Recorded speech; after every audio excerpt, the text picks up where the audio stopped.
Next question है 9.1 का CBSE board 10th class का 11th क्वेश्चन। क्या है? क्वेश्चन कह रहा है कि a TV tower standing vertically on a bank of a canal. तो एक झील है, झील के किनारे एक टीवी टावर खड़ा हुआ है। ठीक है, आपकी इसमें अच्छी सी पिक्चर बनाई गई है, आप ऐसा भी बना सकते हो, और नहीं है तो आपने ये एक लाइन से शो कर दिया कि ये एक टीवी टावर है। ठीक है, ये झील के किनारे खड़ा हुआ है। From a point on the other bank, इस झील के दूसरे किनारे पर एक पॉइंट। ठीक है, पॉइंट है, वो क्या कह रहा है? डायरेक्टली अपोजिट, उसके सामने से है the tower. The angle of elevation the top of the tower is 60 degree. यहाँ से इस टावर का एंगल 60 डिग्री बन रहा है। तो चलो हम ये पॉइंट थोड़ा सा पास में लिए ले रहे हैं, यहाँ से बना देंगे। ये एंगल कितना बन रहा है? 60 डिग्री। ठीक है ना, हम मान लेते हैं कि अभी यहाँ से देख रहे हैं, यहाँ से एंगल बन रहा है। वो पॉइंट जो उसने दूसरे किनारे पर कहा वो ये है। कितना एंगल बन रहा है? Elevation angle 60। ठीक है ना, यहाँ पे कोई व्यक्ति खड़ा है, यहाँ से टावर को का टॉप देख रहा है, तो एलिवेशन एंगल कितना बन रहा है? 60। फिर आगे क्या कह रहा है? From another point 20 metre away from this point on the line joining this point to the foot of the tower the angle of elevation the top of the tower is. वो कह रहा है कि इसी किनारे एक दूसरा पॉइंट है। अच्छा, हमें नहीं पता कि वो पॉइंट इस तरफ होगा कि इसके और पास होगा। ठीक है, अगर मान लो आपको गैसिंग नहीं लग पा रही है, तो सीधी सी बात है, अगर एंगल छोटा हो रहा है तो वो इस पॉइंट से और दूर हो। अगर मान लो नेक्स्ट एंगल बड़ा बन रहा होता तो वो इस पॉइंट के इस तरफ होता। ठीक है, लेकिन लैंग्वेज में उसने साफ कर दिया है कि जो ये वाला पॉइंट है पहला, वो झील के इस किनारे है। अब कोई व्यक्ति पानी में थोड़ा चला जाए तो वो तो दूर ही जा रहा होगा, लेकिन हमने फिर भी एक्सप्लेन कर दिया कि अगर एंगल बड़ा हो रहा है तो हमें नो डाउट ये समझ जाना चाहिए कि वो इस पॉइंट के और इस तरफ गया होगा, लेकिन अगर छोटा है तो इस पॉइंट से पीछे की साइड और दूर गया होगा। तो अब एंगल कितना बन रहा है? 30 डिग्री बन रहा है। ठीक है, ये एंगल कितना बन रहा है? हॉरिजॉन्टल लाइन के साथ ही बनेगा 30 डिग्री। और उसने कहा कि ये कितने दूर चला गया है? ये 20 मीटर। इस पॉइंट से यहाँ तक का डिस्टेंस उसने क्या कहा कि 20 मीटर और दूर गया, तब ये एंगल कितना बन रहा है? 30।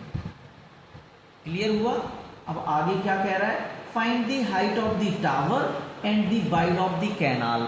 हमें कैनाल के बीच का डिस्टेंस, यानी कितना चौड़ा वो झील है ये भी चाहिए है, और वो टीवी टावर है वो कितना ऊंचा है, कितना हाइट में है, वो भी चाहिए। चलो, दोनों चीज़ें हम क्या कर लेंगे?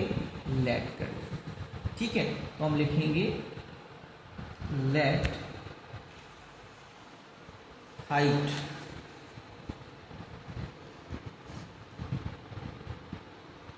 ऑफ टावर पर लिखेंगे ना।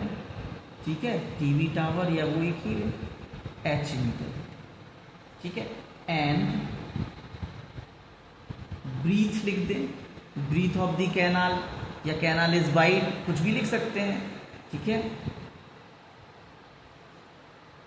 ब्रीथ ऑफ कैनाल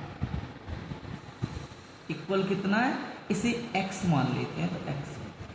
तो ये आपका यहाँ से यहाँ तक का डिस्टेंस क्या हो जाएगा?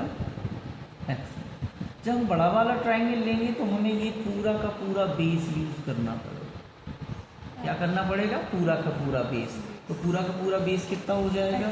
20 + x या x + 20, एक ही बात है। हम चाहे x + 20 लिखें, चाहे 20 + x। ठीक है, ये हाइट हमने h मान ली है, तो इसे हम h। ठीक है, नाम दे देते हैं A, B, C और इस वाले को। क्लियर हुआ? अब हम एक एक ट्राइंगल लेंगे।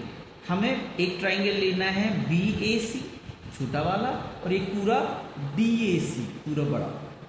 किसी को भी पहले लिया जा सकता है, तो हम लिखेंगे बाई ट्राइंगल ABC लिखेंगे। क्या लिख ले रहे हैं? ABC।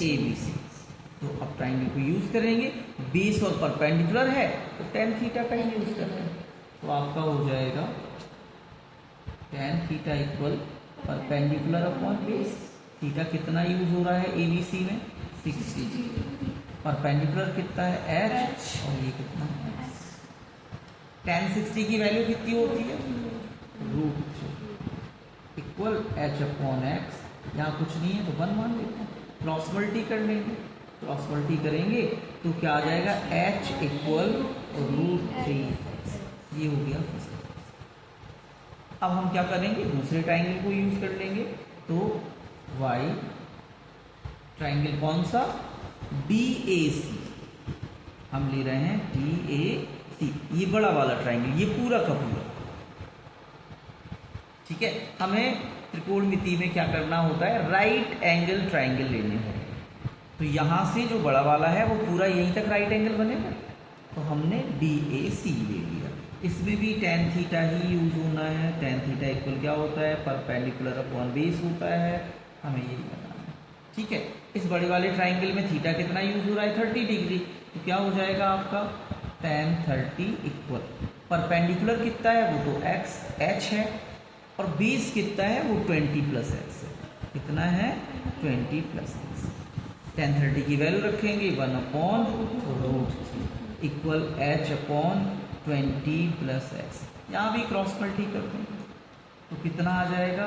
√3H equal 20 plus x. अब हम क्या करेंगे? अब यहाँ से हम वैल्यू पुट कर दे रहे हैं, बाई इक्वेशन फर्स्ट यूज कर ले रहे हैं। तो बाई इक्वेशन फर्स्ट, तो फर्स्ट में h की वैल्यू दी है, हम रख देंगे यहाँ पे। तो कितना हो जाएगा? √3, और h की जगह हम √3x बराबर 20 प्लस एक्स। ठीक है, मल्टीप्लाई हो जाएगा तो कितना हो जाएगा? 3x। ये x भी इस तरफ ट्रांसफर कर लेते हैं तो माइनस में आ जाएगा, और यहाँ हो जाएगा 3x में से x गया तो आपका 2x आ जाएगा इक्वल 20। x इक्वल कितना हो जाएगा? 20 अपॉन 2, कैंसिल कर देंगे तो tan। ठीक है ना? तो ये जो कैनाल है वो कितना चौड़ा है? 10 मीटर। ठीक है, अब इस वैल्यू को फर्स्ट इक्वेशन में यूज करेंगे तो हमारा क्या निकल आएगा? Height of the TV tower. ठीक है, तो हम क्या करेंगे? इसी को यूज कर लेंगे। ठीक है, तो अब हम लिखेंगे फिर से